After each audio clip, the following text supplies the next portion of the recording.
On July 19, 1957, 5 U.S. Air Force officers and 1 photographer volunteered to stand a few miles behind me.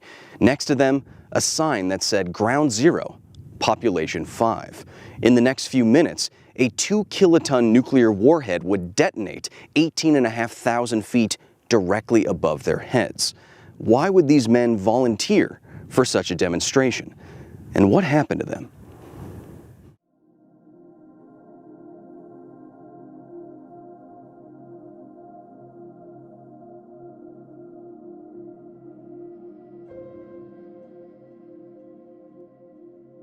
Before they were banned internationally in 1963, most above-ground nuclear weapons tests were as much spectacles of nuclear supremacy as they were actual tests. Mushroom clouds kilometers high, X-ray-driven fireballs hotter than the sun, light intense enough to vaporize a vehicle's paint job. But in this incredible archival video of 5 men willingly standing underneath a nuclear explosion, we see something else.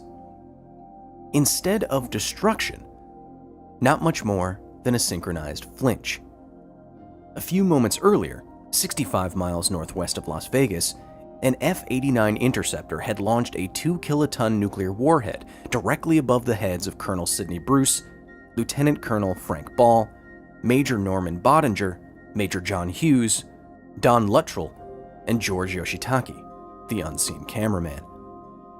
These men were Ground Zero, Population 5, for a successful test of the world's first air-to-air nuclear weapon. These men volunteered to get nuked to prove a point. To you. In the background was the growing struggle between 2 great powers to shape the post-war world. In the middle years of the Cold War, but before intercontinental ballistic missiles would render them tactically disadvantageous, Cold War America was most worried about a surprise nuclear attack from fleets of Soviet bombers. Anti-aircraft technology at the time wasn't equipped to handle dozens of relatively high-flying, fast-moving planes. So in the August of 1954, President Dwight D. Eisenhower appointed MIT President James R. Killian Jr. to lead some of the nation's top scientists, engineers, and industry professionals in an effort to counter this potential threat, to develop strategy and technology that would make this aspect of the Cold War a little colder. 307 meetings later, a panel of 42 experts produced a 190-page document entitled Meeting the Threat of Surprise Attack. During their 4-hour testimony to the U.S. National Security Council in 1955, the experts argued that the most effective way to meet a thermonuclear-equipped adversary in the air was with nuclear weapons also in the air. Indeed, the report recommended that nuclear weapons should be the main defense against possible air attacks. The reasoning was simple. A single warhead of significant tonnage should be enough to wipe out an entire fleet of Soviet aircraft flying in bombing formation. The Council was convinced. That same year, development would begin on the McDonnell Douglas Air-2A Genie, a 1.5 kiloton nuclear warhead that could be fired air-to-air. But there was still a problem. The public. Rightly sensing that Americans might not want nuclear bombs detonating above their heads even in defense, the Killian Committee also recommended that an upcoming demonstration of the Genie technology be promoted to citizens as an advertisement of its safety, a nuclear bomb publicity stunt. They just needed some volunteers. 2 years later, July 19th, 1957, F-89 pilot Captain Eric William Hutchinson fires a 1.5 kiloton nuclear warhead powered by a solid-fuel Thiokol SR-49TC-1 rocket engine. The engine runs for 2 seconds. Now traveling at over 3 times the speed of sound, the rocket flies for another 12 seconds. Hutchinson executes a dangerous high-G maneuver to ensure that he escapes the 1,000-foot blast radius. And then, the genie was out of the bottle. There it goes. The rocket is gone.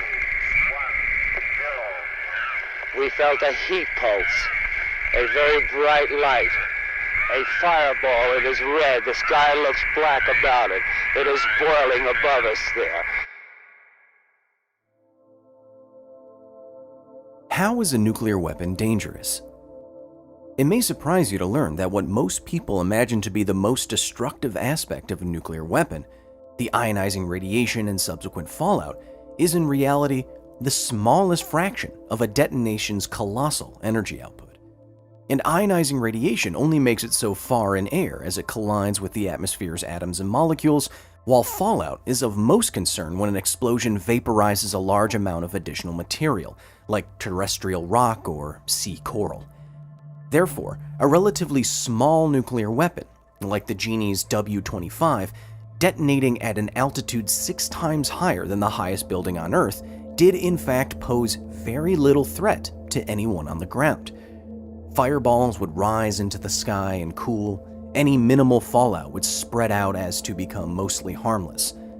A warhead-carrying Soviet aircraft, on the other hand, would find it physically impossible to escape deletion, as a missile moving at Mach 3.3 instantly transforms into a 1,000-foot wide sphere of air, hotter than the center of a star. The same year that 5 men successfully stood beneath Shot John of Operation Plum Bob, the United States started producing some 3,100 Genie air-to-air rockets and attached them to interceptor aircraft at 31 bases across 20 states. The Genie would remain in service for almost another 30 years, and secretly, the only nuclear weapon that could be launched in response to an attack without presidential authority. Thankfully, the only Genie that was ever fired and detonated was at Ground Zero, Population 5. By the late 80s, nuclear strategy changed. It had to. Intercontinental ballistic missiles could now quickly strike nearly anywhere on Earth, and a single one, like the Russians' R-36 warhead with a 25 megaton yield, could glass an entire city and spread deadly fallout over half a coast. Gone were the days of relatively slow fleets of bombers that could be stopped with unfocused nuclear fire. The age of mutually assured destruction was here. And we've been living atop the insane geopolitical knife edge that replaced the Genie ever since. As for the 5 men at Ground Zero, they were right. Or at least what they were told before they volunteered was right. Time and distance is what saved them, what made the test a suitable PR stunt. Exploding outwards from a single point, the intensity of a nuclear bomb's pressure wave, ionizing radiation, and scalding heat decreases exponentially with the square of the distance traveled. A warhead like Genie's with a 1,000-foot blast radius wouldn't be 3 times less intense 3 radii away, it would be 9 times less intense. And therefore, with over 18,000 feet between them and a Genie out of the bottle, the men would hear a shockingly large noise eventually, but feel little else. And by presumably not spending very much time in the area of any potential fallout, long-term health effects for the men were extremely unlikely. Indeed, records show that every single one of them lived very long lives afterwards. Some lived well into their 90s. Donald Luttrell passed away just 8 years ago. It's not the kind of time you might expect afforded to you after standing directly below a nuclear blast. Time and distance. Until next time.